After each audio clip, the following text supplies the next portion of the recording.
Good morning. It's Friday, July 29th, 2022. Welcome to another edition of Let It Be Known. It's what a day. It's the weekend, and we got a whole crew this morning to talk about things that are interesting, to say the least.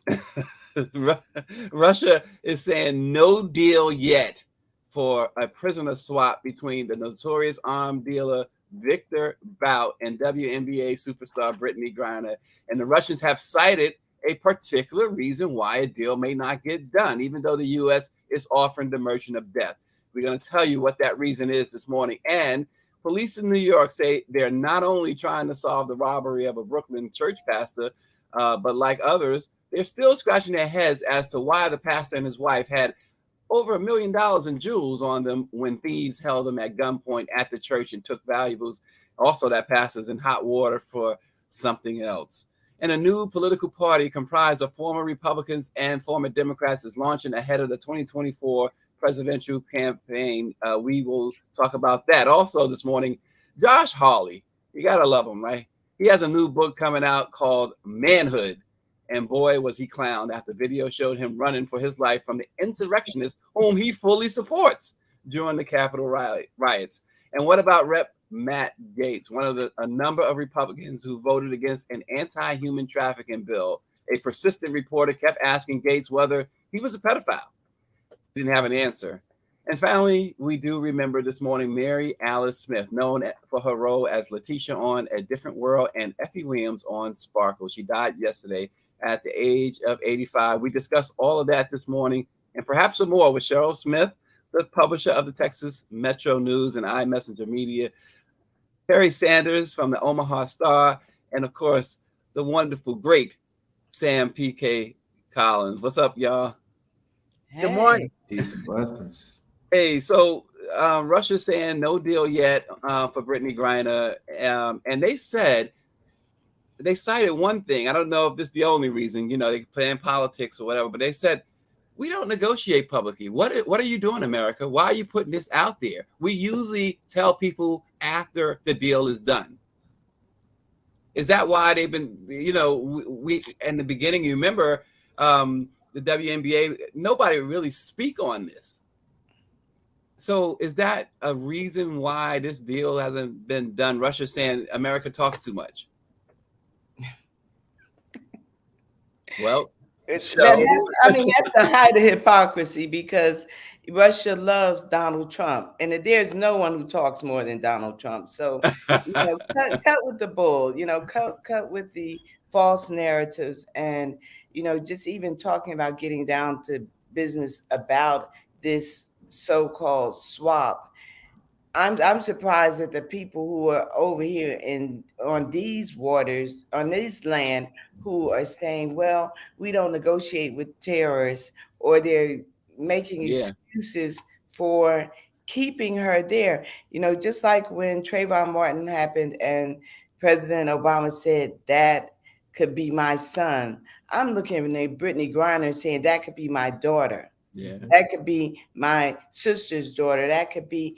And we have to stop letting people BS around with us about our children, because they don't do it when it comes to theirs. And talk about that even with other stories that we talk about today. But that's a bunch of bull. And, as I watched the Reverend Jackson at the National Bar Association, and prior to that, the Omega Psi Phi fraternity conclave, I just thought about, again, and this is something other Black publishers and we've been talking about, who is the next one? Who is the next Jesse that we're going to have? Because for years I said, if I'm ever traveling internationally and something happens to me and they keep me, call Reverend Jackson. Well, Terry, the thing is, so Cheryl made a point there. She said they normally say we don't negotiate with terrorists. But here, the negotiations, they didn't just really leak out. The Pentagon, they came out, the Department of Justice came out. Everybody said, yeah, this is what we're doing. Now, they haven't confirmed that it's Viktor Bout, but it just seems like it is Viktor Bout. And we had this discussion before. Is that a little too much to give up here? Or I mean, we have some people, when we talked about this before, Terry, on this show, there was a lot of people writing in, no, no, no, no. You know, you can't tell all your business. Isn't that the rule? Don't talk about what goes on in the house. And so, is Victor Bout the most notorious person that Russia wants back, or do we have somebody else? While we all know who we want back on our soil from our end, and it's the older white gentleman, that's what I'm going to say, and the young black female. And, you know, why are we talking about it? Remember when there have been hostages before, and like you said, Cheryl, and Jesse, he can get them out. Oh, there's my friend James. And he just pops up. It's Friday. What you got in your cup, James? Pop it up like that. Mine's is coffee. What you got? Diet Pepsi. That's the problem right there, Terry. That's why he popped up like that. Okay. Yeah, Diet Pepsi at 7:30 Friday morning. But they don't want. They say that America. They basically saying America talks too much. But like Cheryl said, Trump got the biggest mouth on earth. Yeah. He tells everything, right, wrong, indifferent, accurate, inaccurate. And Russia was glad to talk to him. They were buddies. Right. And now he's not in power, but he's still talking. And how do we know he's not talking against what we're trying to do for them? We don't know that. That's a heck of a point. You know, we don't know what Trump is saying.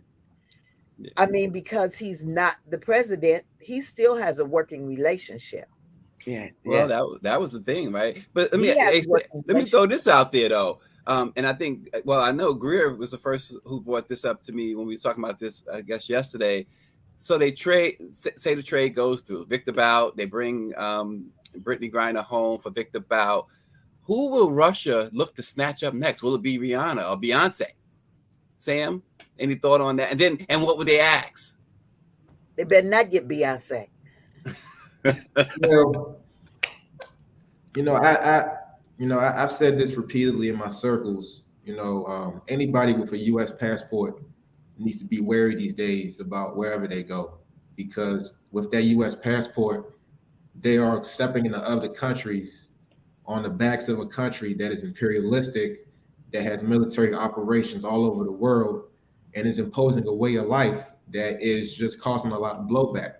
And that's the reality. We saw it with LeVar Ball's son in China.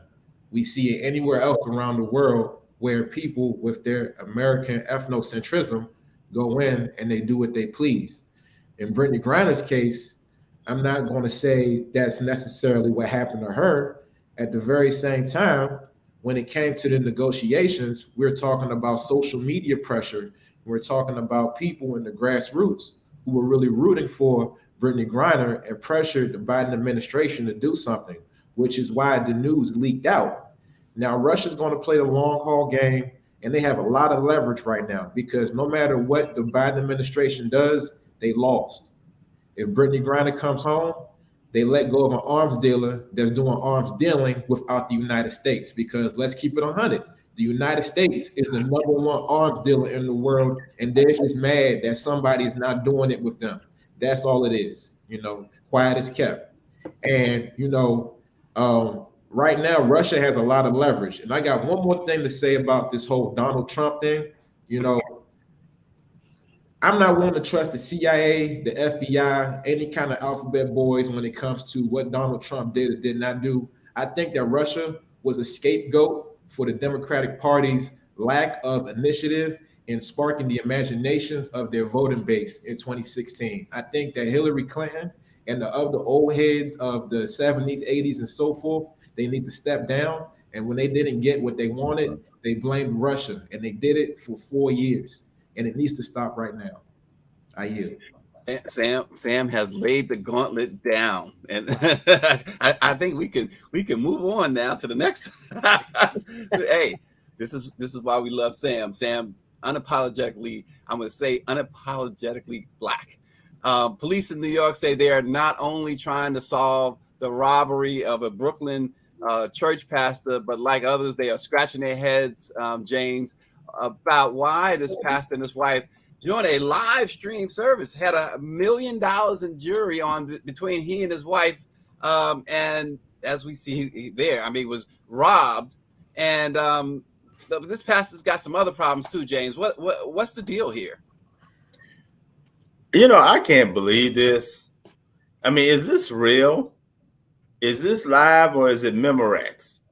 What is this? I mean, who walks around with $1 million worth of jewelry? I mean, white folks all the time, and nobody say a damn thing. Yeah, you know, this is just the most ridiculous thing I've ever heard of. I mean, talk about these pastors way back in the past who used to exploit people, particularly poor people, particularly Black people, in order to live their luxurious lifestyles. And then you had this happen. And then from what I understand, Stacey, the robbers sped away in a white Mercedes-Benz. I mean, where are we? Is this Wonderland or something? I don't understand this. This is just outrageous. So go ahead, Cheryl. Cheryl was jumping on you, so I gotta, as Sam would say, I yield to Cheryl.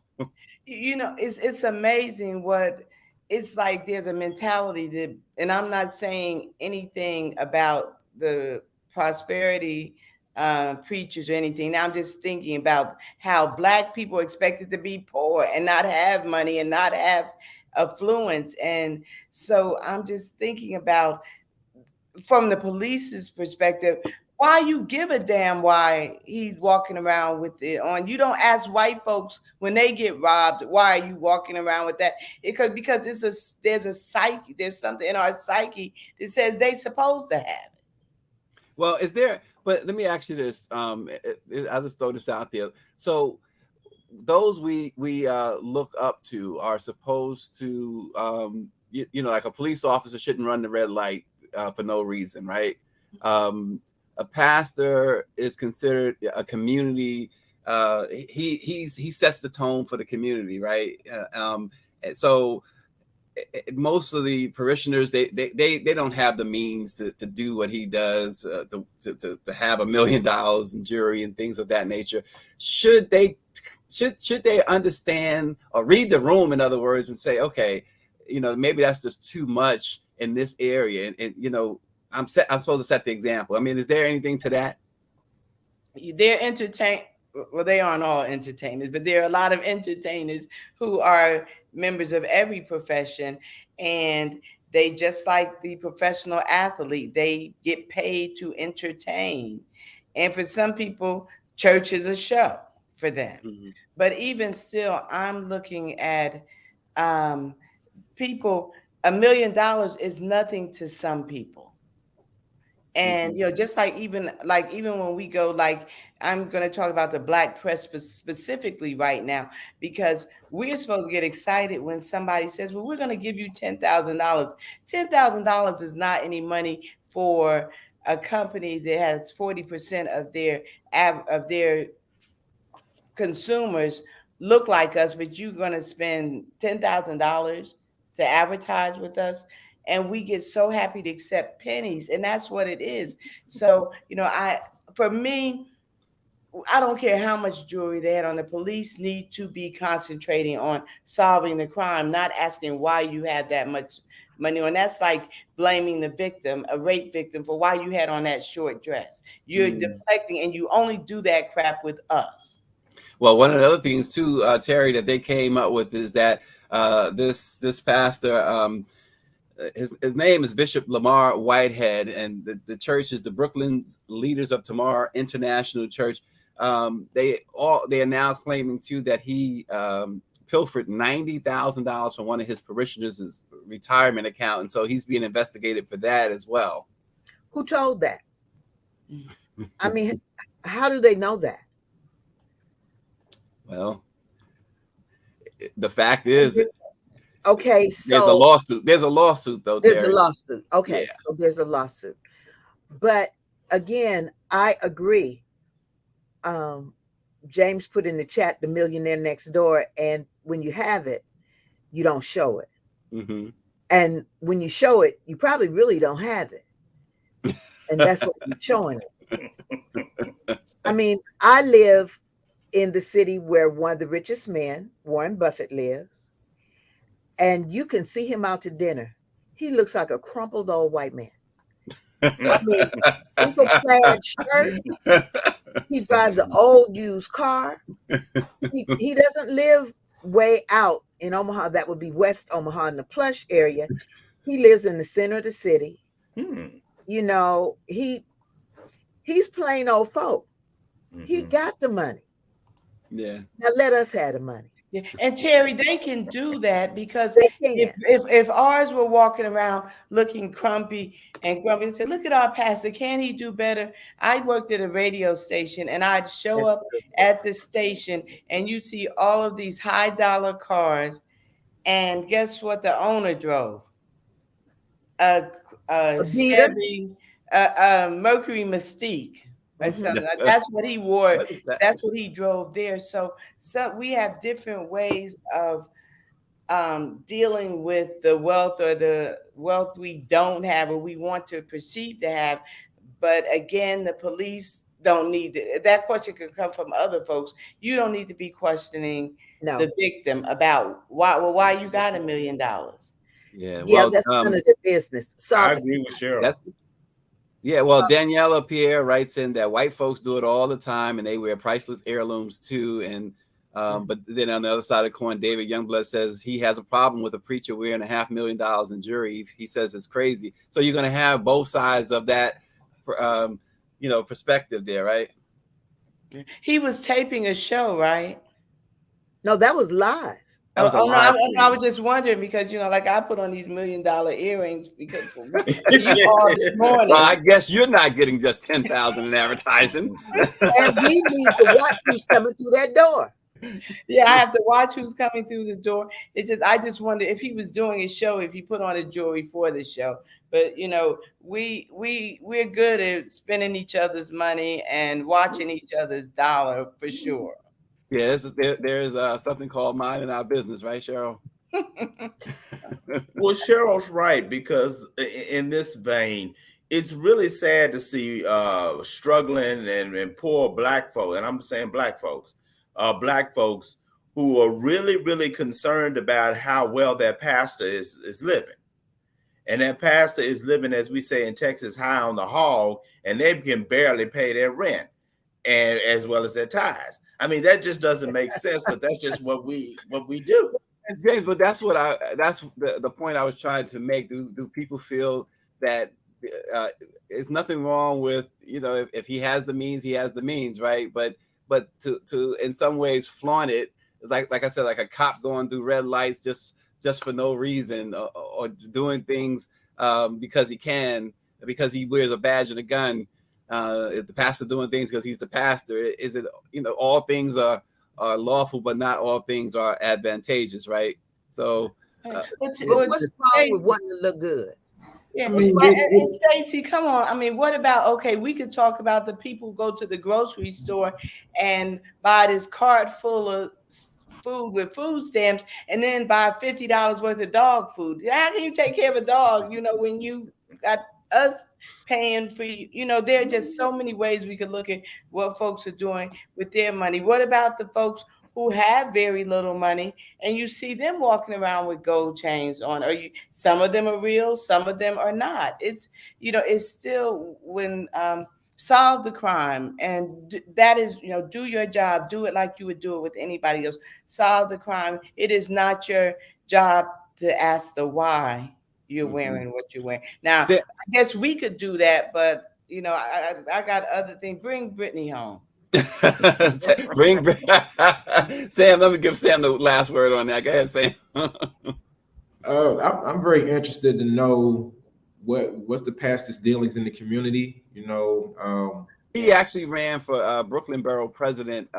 He didn't win, but he actually ran for Brooklyn Borough President. So he was, I guess, attempting to serve as well in that way.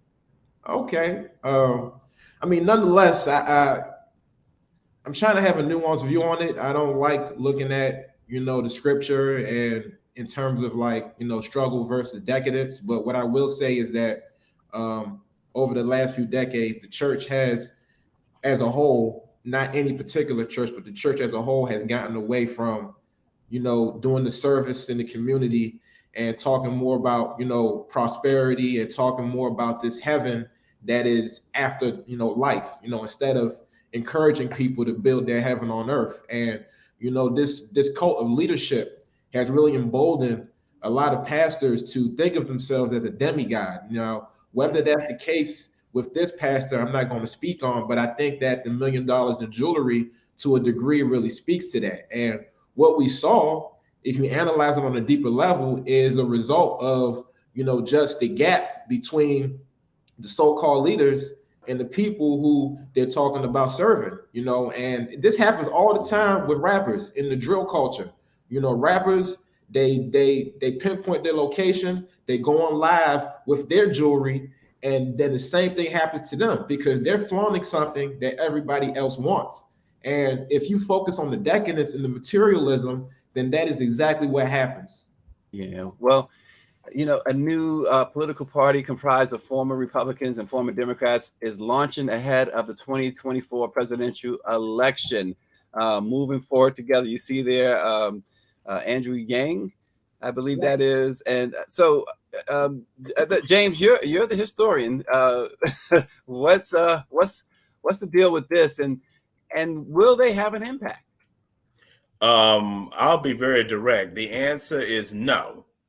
I remember John Anderson ran for president in 1980, and I was a teenager, and I was in high school. You told us and you were 30 I thought years I knew old about politics, and I'm dating myself.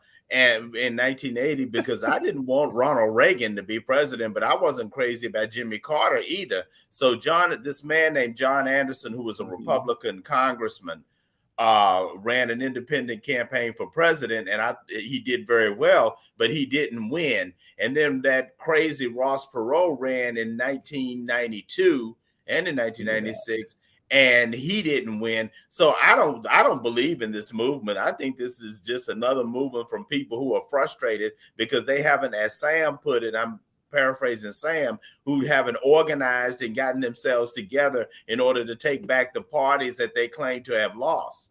Yeah. Hey, Terry, James told us he was 30 years old the other day. Now he was teenager in 1980. So, that's your friend. Listen, that's my buddy. Josh Hawley has a new book coming out called Manhood. And boy, was he clowned after the video showed him running for his life from the insurrectionists. You remember now, he gave them the power to the people fist. And then next thing you know, he was taken off for cover. Man, people in this video age and in this social media age, you get outed all the time, and you don't know who's got a camera pointed at you. And I'm sure that was the Capitol cameras pointing at him. That was surveillance. But you got to watch what you say because you're going to have to back it up. Yeah. And what can Josh say? You saw him almost screaming, running down the hall. Save me, save me. Is that how he said it, Terry? That's how it looked.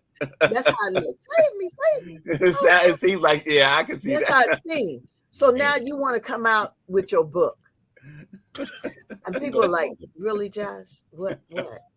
Because on January 6th, you weren't so bold. And so I think that I am a fan of social media. Don't get me wrong. I tell people I'm the oldest millennial you will ever meet. But wait, Terry, let me say something because see? But Jennifer Keys writes in that you saw Josh quote unquote running man.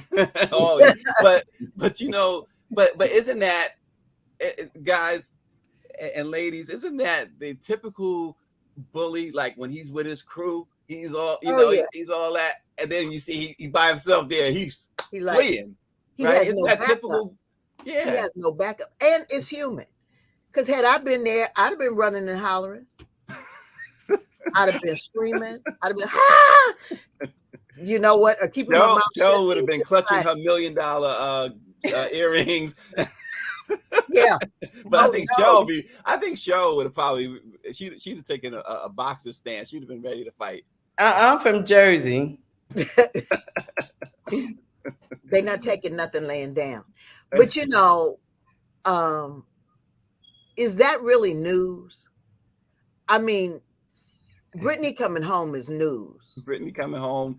You hope that they do bring Brittney home. Claudette Perry wrote in that she agrees that they should have kept the negotiations quiet until the deal was done. Again, she says Biden doesn't seem to know or believe his lying eyes. Making that public could have triggered Trump and his Republicans to pick up the phone to call his buddy Vladimir Putin. So, that goes along with what you guys was saying here. Another point, though, you talk about these some of the Republicans, Matt Gaetz, Gates, or however you want to say his name. He was. Are you a pedophile? But you know what? Are you a pedophile? Are you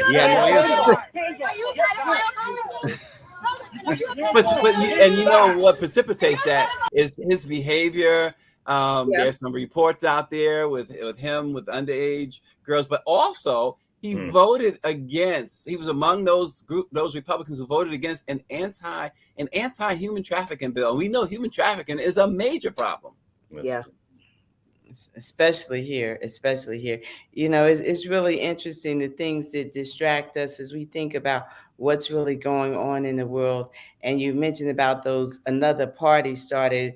Folks said a long time ago the party was over, and then it's another group, and people are embracing it. But when we try to rise up, people are trying to tear us down about it. And Terry, you asked about what is news for me. News today would have been it's 50 years since the soundtrack for Superfly. Uh-oh. And, that's for celebrating the late Curtis Mayfield. That's what's news for me. Well, hey, I'm gonna take you another way. Yesterday was 38 years since the release of the movie Purple Rain. So I had to go. Yeah. And look, you talked about Mary Alice. Mary Alice Smith. Yeah. Sparkle was one of my favorite movies. Sparkle. Yes. There you go. Sparkle. Right. She died yesterday at the age of 85. A wonderful, wonderful, wonderful actress. We remember her also more recently from A Different World. She always seemed like the one in the room that could reason, right? That scene there. Always. Yeah, she commanded the platform, right? Whether it's the movies, when you saw on that screen, it's like she commanded your attention because of her ability, her ability to just be able to just stand out. Like Denzel comes on the screen and people stop. And some people get that by talking loud. She didn't talk loud. That's what I was going to say. She was quiet. Yeah, quiet. Quiet spirit. Well, she was like, wasn't she like that aunt that walked into the room, you doing something wrong, and all they had to do was look at you. Mm-hmm. And that was it. It wasn't no reason to say anything except you knew you were doing wrong, and so you just had to stop. Not a lot of dialogue. Yeah. Mary Alice Smith. Wow. Claudette Perry writes in. She says, yes, Cynthia McKinney, former congresswoman, ran for president of the Green Party ticket. Most Black nationalists voted for her. So that's going back to that topic. But, I'm going to throw it to you guys just one last time for Mary Alice Smith. We remember her. You mentioned Sparkle, Different World. Sam, what do you remember most about Mary Alice Smith? I'm going to date myself. I'm the youngest. I'm the guy sitting at y'all feet. She was the oracle to me, So I'm an '80s baby, '90s kid, and when I saw her in the Matrix and the way that she put Neo on their road, you know, that's what I remember her by. And of course, you know, as we acknowledge her transition and we give her, you know, her flowers, I just think about, you know, Hollywood right now and, you know, what social media has done in terms of people entering the industry. And of course, it's created, you know, more doors, but we also got to talk about that balance between entering the industry and getting the appropriate training and, you know, just molding yourself as an actor or actress. And, you know, this ancestor here was very good at what she did. And, you know, she made every role believable. So, you know, shout out to her. Much love. Yeah, James. Yeah, one of the things about Mary Alice is that she wasn't on the National Enquirer every week, and you didn't have her on Extra and TMZ and talking about her personal life and how many cars she had and who she was dating, all that type of stuff. She was a classic thespian, and thespianist, I should say. And so that's why I would rest in peace, rest in power. You know what, though? At the end of the day, class always wins. Yeah. Class always wins. You can be verbose and out there and whatever, but class will always win. Yeah. And it's timeless. It's timeless. Yes. That's something you look at the elegance and the images because, you know, things would change. In my daily newsletter, we had two women standing by each other, and both of them had, like, let's say they had butterflies on, but the younger butterfly was at the top of the hip, and the older woman, it was at the bottom underneath her butt cheeks, and she's saying, you know, I had a butterfly also. And you just think about those pictures that from yesteryear. And I salute the excellence, you know, even when you saw in the great debaters, when they went to class, how they were dressed as opposed to how they dress today. So, you know, sometimes evolution is good all the time, but some things we're evolving into, some things we don't need to lose in the translation. Yeah, Jennifer Key says Marty Richards' The Inkwell was her favorite Mary Alice film. You know, she kind of puts me in the mind of Ruby Dee. Yes. When you talk about class and things like that, you know, Ruby Dee exuded that. And no matter what role she played, I had a great privilege to interview her and Ossie Davis some years ago. And I tell you, they were so inviting. They invited me to their home in New Rochelle, New York. They were so wonderful, you know, off screen, which is really interesting. I obviously, Mary Alice, I have no idea how she was off screen, but if on screen gave you any indication, she was really probably a lot like Ruby Dee. Class. I still say that class wins out. Yeah. It's genuine. It is not, forgive me, trumped up. It is. I had to. Boy, oh boy, the pun this morning, the pun. It is not. It is genuine. It's from here. It's from the heart. You wake somebody up in the middle of the night, and they are timeless and classy. Yeah. Some of these folks wake up and it's like, ooh. Well, thank y'all for keeping it classy this morning. We appreciate Cheryl Smith, the Texas Metro News, and her $10 million jewelry that she wears. We appreciate that so much. Terry Sanders, Omaha Star. Y'all gotta really read the Omaha Star and the Texas Metro News. Cheryl sends out these e-blasts every day. You got to check it out. These are some really great newspapers, great information all the time. Go on their sites and check them out. Of course, read Sam and James in the Washington Informer, another great NMPA member newspaper. The Black Press, y'all, 195 years. That means a whole lot. Born before the end of slavery, timeless. There you go. And that's how we will leave this morning, timeless. And again, we remember Mary Alice Smith. Thanks for watching. Let it be known. Have a great weekend, and we'll see you on Monday. Enjoy, everybody. Enjoy.